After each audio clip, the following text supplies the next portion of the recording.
Forwarding your Google Workspace domain emails to a personal Gmail account is simple and can be done in a few steps. Here's how. Log into Google Workspace Admin Console. Visit the Google Admin Console and log in using your admin credentials. Navigate to Users.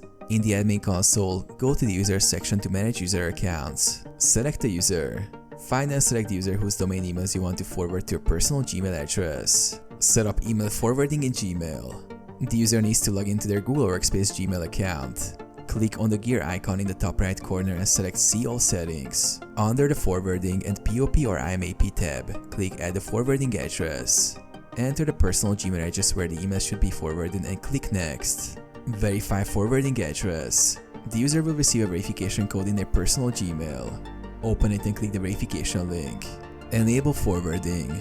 Once verified, go back to the user's Gmail settings, select Forward a copy of incoming mail to, and choose the personal Gmail address. Click Save Changes.